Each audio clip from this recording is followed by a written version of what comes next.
마가복음 14장 3절에서 9절의 말씀입니다. 마가복음 14장 3절에서 9절의 말씀, 제가 한 절, 성도님들께서 한 절 우리 함께 교독하시겠습니다. 예수께서 베다니 나병 환자 시몬의 집에서 식사하실 때에 한 여자가 매우 값진 향유 곧 순전한 나드 한 옥합을 가지고 와서 그 옥합을 깨트려 예수의 머리에 부으니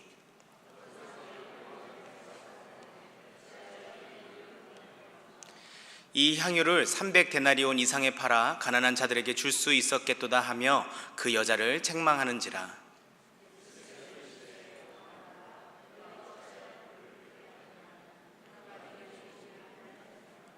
가난한 자들은 항상 너희와 함께 있으니 아무 때라도 원하는 대로 도울 수 있거니와 나는 너희와 항상 함께 있지 아니하리라.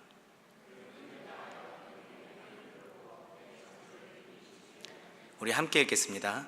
내가 진실로 너희에게 이르노니 온 천하에 어디서든지 복음이 전파되는 곳에는 이 여자가 행한 일도 말하여 그를 기억하리라 하시니라.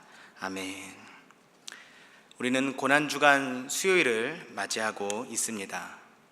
오늘 우리가 함께 읽은 본문은 마리아라는 여인이 예수님께 자신이 가진 향유 옥합을 깨트려 머리에 붓고 자신의 머리카락으로 예수님의 발을 닦아드린 우리가 아주 잘 아는 본문입니다. 그런데 이 본문을 특히 더 우리가 잘 아는 이유는 지난주 수요일에 이 본문을 사실 우리 최기웅 목사님께서 이 본문으로 설교를 해주셔서 우리는 더 잘 알고 있습니다. 제가 지난주 수요 예배 때 말씀을 들으면서 정말 큰 은혜를 받았거든요. 받으면서 큰일 났다, 나도 같은 본문인데 그래서 제가 정말 큰 은혜를 받으면서 동시에 빨리 가서 본문을 바꿔야 되겠다 이 생각을 하고 수요일날 이제 저녁에 청년들과 만나고 돌아가고 또 성경을 보다가 자고 목요일날 새벽 예배가 끝나자마자 또 성경을 펴서 기도하면서 얼른 본문을 보고 주님 벼락치기로 은혜를 주셔야지만 제가 설교를 할 수 있습니다라는 그런 간절한 마음을 가지고 기도하면서 설교 본문을 바꿔보려 하는데 하나님이 제가 가진 그 마음이 조금 마음에 안 드셨나 봐요. 제가 이 본문을 묵상할 때 받았던 은혜보다 더 큰 은혜를 안 주시더라고요. 그래서 안 되겠다, 그냥 해야 되겠다 라는 마음으로 설교를 오늘 같은 본문으로 전하고자 합니다. 혹시 지난주 수요일에 수요예배에 못 오신 분들은 오늘 나가시면서 꼭 CD를 가져가셔서 들어보시기를 바랍니다. 정말 큰 은혜의 설교이기도 하고요. 제가 준비한 설교의 많은 부분이 그곳에 연결선상이 있기 때문에 꼭 들어보시기를 바랍니다. 이 시간 부족한 저의 입술을 통하여 지난주의 은혜가 다시금 기억나고 나는 과연 예수님이 기뻐 찾으시는, 예수님께 쉼을 드릴 수 있는 베다니인지, 예수님을 바라보실 때에 슬피 우시며 정말 가슴 아프게 바라보시는 예루살렘인지 다시금 은혜의 감격이 넘치는 귀한 저녁이 되기를 간절히 기도합니다. 오늘 본문 1절에 보면요, 1절에 보면 이틀이 지나면 유월절과 무교절이라 이렇게 기록을 하고 있습니다. 즉 주님이 종려주일에 예루살렘 성에 입성하시고 이제 이틀 후면 돌아가시는 날인 거예요. 그래서 우리가 읽은 이 향유 옥합을 깨트려 마리아가 드리는 이 귀한 예수님의 발을 닦아드리는 날은 오늘 이 수요일에 예수님께 이렇게 정성을 다해 닦아드린 날이 오늘인 것입니다. 이 여인을 보면 참 감동이 됩니다. 이 마리아가 이 수요일에 주님을 발을 닦아드린 걸 보면 더 감동이 되는 이유는 이 같은 날 예수님의 제자였던 가룟 유다는 예수님을 은 30에 팔아넘기겠다는 약속을 받고 오거든요. 심지어 예루살렘에 입성하시면서 예수님께서 제자들에게 사랑하는 제자들아, 내가 이제 대제사장들의 손에 넘겨질 것이고 나는 죽고 부활할 것이다, 이런 말씀을 예수님께서 3번이나 제자들에게 나타내시는데 제자들은 그 얘기를 들을 때마다 예수님의 이렇게 정말 그 사랑을 고백하기 위해 이 여인처럼 헌신하는 것이 아니라 제자들은 자기들끼리 자리 싸움을 했어요. 주님, 그러면 우리 중에 누가 큰 자입니까? 하늘 저 보좌 우편의 영광은 누구에게, 우리 중에 누구에게 있는 것입니까?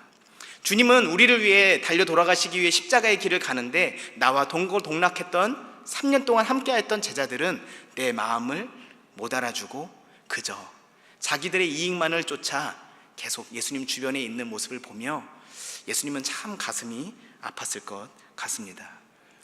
이렇게 예수님이 자신의 죽음이 임박한 이때에 마리아라는 여인이 자신이 가진 귀한 옥합을 깨트려서 예수님의 발을 씻겨드립니다. 주방일도 안 도와주던 그 얄미운 마리아가 지금 자신의 전부를 들여서 주님의 발을 닦아드리는 장면입니다. 참으로 남다른 마음을 가진 여인이었습니다. 주님께서 이 여인을 바라보시며 얼마나 마음에 흡족하셨는지 9절에 보면 내가 진실로 너희에게 이르노니 온 천하에 어디서든지 복음이 전파되는 곳에는 이 여자가 행한 일도 말하여 그를 기억하리라 하시니라 라고 말씀을 하셨습니다. 저는 그래서 오늘 주님의 명령에 순종하며 복음이 전파되어지는 우리 베다니 교회 가운데에, 우리 수요 예배 가운데에 이 여인이 한 일을 다시금 기억하며 전해보고자 합니다. 먼저 이 여인이 깨트린 그 옥합은 본문에서 알 수 있듯이 지난주 수요일 설교에서도 알 수 있듯이 약 3만 불에 해당하는 값어치인 옥합이었습니다. 가룟 유다가 깨트렸다라는 것은 요한복음을 통해서도 알 수 있는데, 이렇게 이 여자가 3만 불에 해당하는 옥합을 깨트려 예수님의 발을 닦을 때 가룟 유다가, 예수님의 제자가 이렇게 얘기합니다. 아니 이렇게 비싼 거를 가지고 이거 가지고 좀 가난한 사람들 좀 돕지, 뭐 이렇게까지 해야 되나? 꼭 이렇게 해야 돼? 이렇게 얘기를 하자 주변에 있던 가난한 사람들이 그 얘기를 딱 들으니까 맞아, 꼭 이렇게까지 해야 되나? 보통 귀한 손님 오면 한 방울만 해도 되는데 뭘 한 병째 깨트려서 이렇게 하려고 그러지? 그 일부분은 예수님 조금 더 평소보다 많이 하고 나머지는 좀 팔아서 우리를 좀 도와주면 안 되나? 이런 마음이 들었던 것 같습니다. 저 돈으로 우리를 돕고 예수님한테 꼭 낭비해야 하나 하는 마음으로 거기에 가룟 유다와 거기에 있던 사람들이 저 돈이 나한테 올 수 있는 돈인데 하는 마음으로 같이 화를 냈습니다.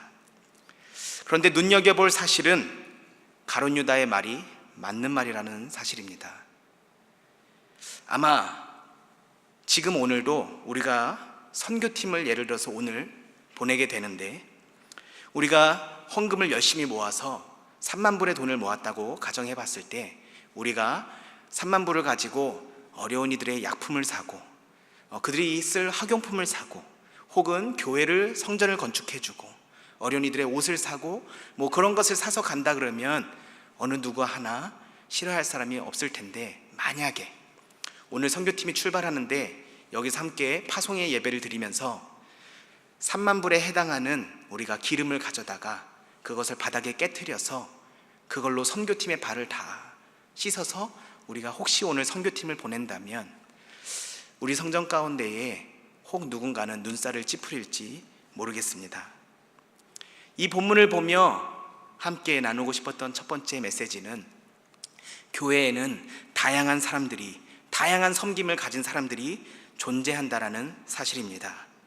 누군가는 가난한 자를 돕는 일에 기쁨으로 참여하는 이들이 있고, 누군가는 음식을 준비하는 일을 기쁨으로, 누군가는 청소하는 일로, 누군가는 새신자를 섬기고, 누군가는 어린이 부서를 섬기고, 누군가는 찬양으로, 누군가는 어른분들을 섬기는 일로, 누군가는 향유를 꿰트려 주님의 발을 닦아드리는 일에 기쁨을 느낀다라는 사실입니다.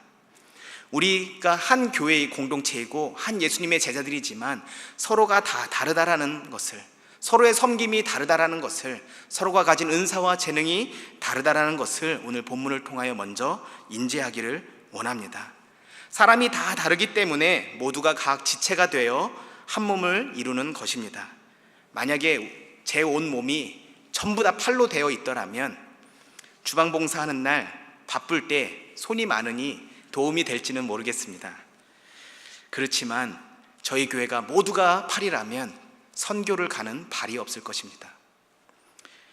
다 발로, 모든 교회, 우리 교회가 전체가 다 발로 이루어져 있다면, 전부가 입으로 이루어져 있다면, 다 똑같다면 그것은 오히려 방해가 될 것입니다. 나와 다르다고 비판하고 정죄한다면 본문의 가룟 유다의 말처럼 그 말은 분명한 타당한 근거를 가지고 충분히 할 수 있는 맞는 말이지만 예수님께서는 비판하는 그 말에 이렇게 대답을 하십니다. 6절의 말씀입니다. 가만두라. 너희가 어찌하여 그를 괴롭게 하느냐? 그가 내게 좋은 일을 하였느니라. 9절에 보면 예수님께서는 오히려 이 여인을 칭찬하고 계십니다. 가룟 유다가 비판하는 이유를 요한복음의 본문에서는 또 다른 이유를 알려주고 있는데요. 요한복음 12장 6절에서 보면 이렇게 가룟 유다가 말함은 가난한 자들을 생각함이 아니요 그는 도둑이라. 돈꾀를 맞고 거기 넣는 것을 훔쳐 가미러라. 즉 가룟 유다가 아니 이 돈을 가지고 좀 가난한 이들을 돕지 이렇게 낭비 아니야? 꼭 이렇게까지 해야 되나? 라고 말한 이유가 가룟 유다가 원래 제자들 사이에서 재정을 담당하고 있었는데 공금을 이미 횡령하고 있었다라는 사실입니다. 가룟 유다가 앞장서서 사람들을 선동하며 왜 저렇게 돈 낭비하지? 그 돈이면 얼마나 많은 이들을 도울 수 있는데 라고 하지만 그 말 뒤에는 저 돈을 헌금했으면 그 중에 일부는 내게 됐을 텐데 라는 욕심이 있었다라는 사실입니다. 이 말씀을 가지고 우리에게 적용해 보기를 원합니다. 우리도 누군가를 비판하고 있다면 우리의 이기심과 욕심 때문에 혹시 비판을 하고 있지는 않은지 돌아보기를 원합니다. 아무리 합당한 이유와 근거를 가지고 아름답게 포장된 말로 내가 맞는 말을 할지라도 내 말에 수많은 사람들이 동의하여 준다 할지라도 그것에 내 욕심과 이기심이 들어있지는 않은지 우리가 하나님 앞에서 돌아보기를 원합니다. 예수님은 왜 종교 지도자들에게 비판을 받았습니까? 왜 당시의 높은 종교 지도자들이 예수님을 험담하고 비판하고 음해하며 십자가에 처형당하기를 원했습니까? 예수님을 끌어내리면 내 높은 위치가 유지된다고 믿었기 때문입니다. 오늘날 우리의 비판도 그래야 할지 모릅니다. 나와 저 사람이 한 동네에서 사는데 뭔가 비슷한 것 같은데 내가 저 사람을 비판하고 욕해서 저 사람을 끌어내리면 내가 저 사람보다 위의 자리에 있다, 내가 저 사람보다는 높은 자리를 선점하고 유지하고 있다라고 생각하고 있는지 모르겠습니다. 절대로 비판은 우리를 높은 자리로 올려주지 않습니다. 또한 왜 사람들은 비판을 합니까? 내가 가진 생각을 저 사람이 저렇게 이해하고 내가 가진 생각과 틀대로 행동해 주기를 원해서 우리는 비판을 합니다. 예를 들어서 집에서 쉽게 일어날 수 있는 왜 치약은 저 사람은 치약을 왜 여기서부터 짤까? 아니면 저 사람은 왜 양말은 이렇게 벗어놓을까?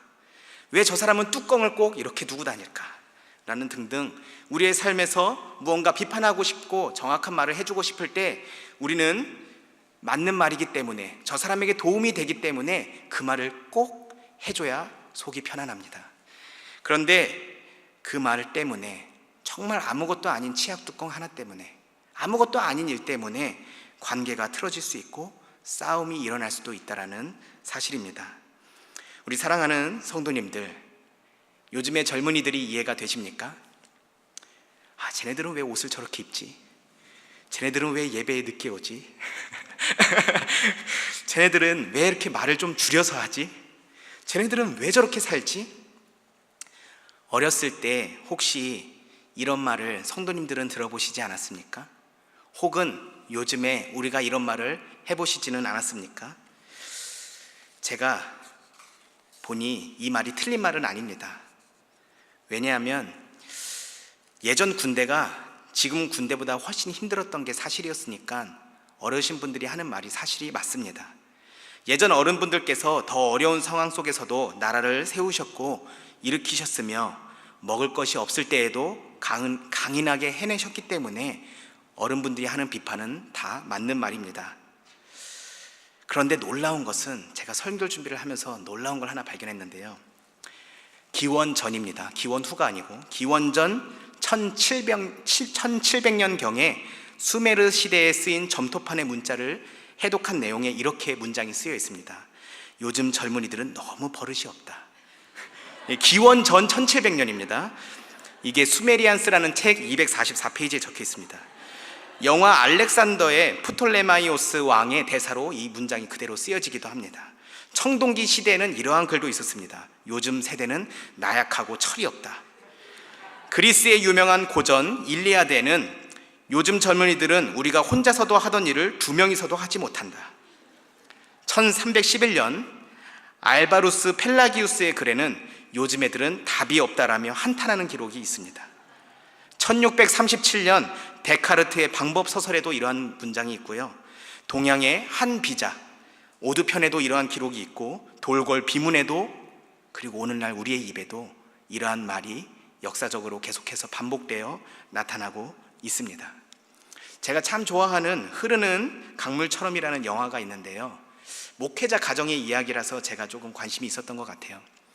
목회자인 아버지와 두 아들이 그려나가는 영화의 내용입니다. 이 두 아들이 있는데 이 두 자녀들이 아버지의 기대만큼 말을 잘 들어주진 않아요. 조금 전혀 다른 인생을 살아갑니다. 첫째 아들은 그래도 아버지께 순종하는 모습이 있었어요. 그런데 둘째 아들은 너무나 자유로운 영혼이어서 이 아버지에게 도저히 통제불능이었습니다. 그런데 이른 나이에 이 둘째 아들이 죽고 맙니다. 이 아버지 목사님께서 은퇴하시면서, 이제 세월이 흘러 은퇴하시면서 마지막 설교에 이런 말을 하십니다. 우리는 완벽히 이해할 수는 없지만 완전하게 사랑할 수는 있다. 사랑하는 성도님들, 다음 세대는 이해할 수 있는 존재가 아닙니다. 우리 또한 우리 윗세대에게 도저히 이해될 수 없는 존재였기 때문입니다. 그리고 다음 세대뿐 아니라 내 남편, 내 부인, 내 자녀, 이웃, 상사, 부하, 친구들은 이해할 수 있는 존재가 아닙니다. 다 이해할 수 없지만 주님께서 우리를 사랑하셨듯이 끝까지 사랑하기를 다짐하는 이 저녁이 되기를 원합니다. 요한일서 4장 7절에서 8절의 말씀에 이렇게 기록합니다. 사랑하는 자들아, 우리가 서로 사랑하자. 사랑은 하나님께 속한 것이니 사랑하는 자마다 하나님으로부터 나서 하나님을 알고 사랑하지 않은 자는 하나님을 알지 못하나니 이는 하나님은 사랑이심이라. 요한복음 13장 34절 35절에는 이렇게 기록하고 있습니다. 우리 함께 읽겠습니다. 시작. 새 계명을 너희에게 주노니 서로 사랑하라. 내가 너희를 사랑한 것 같이 너희도 서로 사랑하라. 너희가 서로 사랑하면 이로써 모든 사람이 너희가 내 제자인 줄 알리라. 가룟 유다가 예수님을 사랑했더라면 이 여인의 행동이 이해는 되지 않지만 함께 사랑의 모습을 만들 수 있었을 것입니다. 이 여인을 이해하려 한 것이 아니라 예수님의 제자로서 사랑하려 하였다면 그녀의 행동을 예수님과 함께 칭찬해 줄 수 있었을 것입니다. 가룟 유다는 예수님의 12 제자 중 한 명입니다. 그가 예수님을 열심히 따라다니며 주님을 위해 봉사했지만 놀라운 것은 예수님을 그만큼 사랑하지는 않았다라는 사실입니다. 우리는 예수님을 위해 일할 수 있고 봉사할 수 있지만 예수님을 그만큼 사랑하지 않을 수도 있습니다. 교회에 나와 직분을 받고 우리는 봉사를 하지만 우리가 나를 위해 섬김의 자리에 있지는 않은지 오늘 저녁 돌아보며 이 시간 끝까지 주님을 사랑하기 위해 내가 존재한다라고 고백하기를 원합니다. 진정한 사랑은 낭비를 동반합니다. 시간을 낭비하고 체력을 낭비하고 물질을 낭비합니다. 사랑하는 연인이 있을 때 밤을 새워 통화하고 먼 집을 데려다 주고 또 데려다 주고도 할 말이 없는데도 또 통화하고 좋은 것을 함께 먹고 좋은 것을 보면 그 사람이 생각나고 함께 여행하고 싶고 선물해주고 싶은 것이 사랑입니다. 왜냐하면 시간과 물질이 마음의 표현이기 때문에 그렇습니다. 그래서 사랑하면 낭비를 하게 되는 것입니다. 사랑하면 아깝지 아니하고 주고 또 주어도 더 주고 싶은 것이 사랑인 것입니다. 그래서인지 신학자 폴 틸리히는 오늘의 본문을 이렇게 제목을 붙여놓았더라고요. 거룩한 낭비다. 이 여인이 하나님께 드린 이 헌신이 거룩한 낭비다. 사랑하는 주님을 위해 우리는 어떠한 마음으로 헌신하고 섬기고 있습니까? 우리도 하나님을 사랑하기에 주님께 기꺼이 거룩한 낭비를 드릴 수 있는 우리 모두가 되기를 원합니다. 이 마리아라는 여인은 그저 내가 받은 사랑이 커서 예수님이 그저 감사하기 때문에 내 오빠를 살려주신 예수님, 우리 집같이 비천한 곳을 찾아가 주신 예수님, 나 같은 자를 언니도 요리하라고 혼내는데 나를 끌어안고 일해 주시면서 나를 사랑해 주신 예수님이 그저 너무 고마운 거예요. 그저 예수님이 너무 사랑스러운 거예요. 예수님을 너무 사랑하니까 그저 이 여인은 자신이 가진 것을 가지고 예수님께 사랑을 표현했을 뿐입니다. 그런데 놀라운 것은 우리가 요한복음 12장 3절에서 보면 알 수 있듯이 이 여인이 자신의 머리털로 예수님의 발을 닦아드렸잖아요. 사랑의 표현으로, 가장 낮은 모습으로. 그런데 놀라운 것은 예수님께 다 드린 것 같지만 이 여인의 머리털에는 아마 이 향기가 정말 오랫도록 남아있었을 것입니다. 나는 예수님이 좋아서 다 드린 것 같지만 이 여인의 몸 안에는 이 향기가 아마 한참을 갔을 것입니다. 그것뿐만 아니라 요한복음 12장에 보면 이 향유 냄새가 집에 가득했다라고 기록하고 있습니다. 이 여인은 그저 예수님이 좋아서 한 것뿐인데 예수님이 이 집을 떠나신 이후에도 그 여인과 예수님이 함께 했던 그 자리에 이 향기가 정말 오랫도록 잊혀지지 않고 있었다라는 사실입니다. 우리의 헌신과 섬김을 통하여 우리 베다니 교회에 날 통해서 그 사랑의 향기가 정말 오랫도록 머물기를 간절히 기도합니다. 내가 있는 가정에, 내가 속한 일터에, 내가 가는 학업의 자리에, 내가 거하는 모든 예수님이 부르신 자리에 나로 인해서 나에게도 향기가 가득하고 내가 머무는 자리에 그 향기가 가득하기를 간절히 기도합니다. 우리가 주님께 드리는 섬김이 손해라고만 생각하지 않으시기를 바랍니다.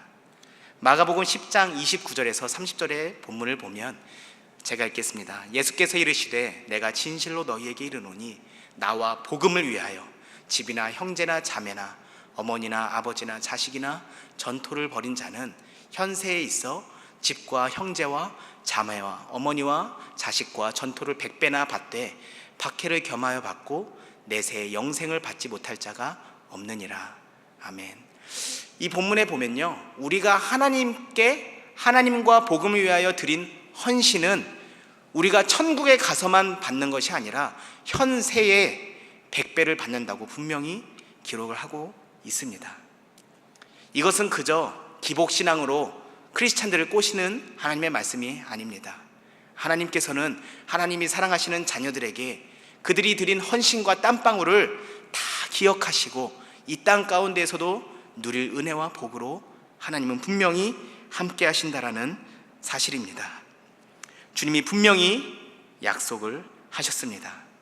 우리는 영생을 받은 자들인데, 그래서 우리는 기꺼이 주님께 드려야 하는 자들인데 우리가 때로는 계산하다가, 그리고 오늘 좀 전에 읽은 본문처럼 내 인생에 생겨날 박해나 내게 생겨날 피해가 두려워서, 혹시 내가 주님을 이렇게 거룩하게 낭비하면서 섬겼다가 내 인생에 해가 생길까봐, 내 가족에 해가 생길까봐 우리가 주저하고 있지는 않은지 우리를, 그리고 저를 본문을 통하여 돌아보게 됩니다.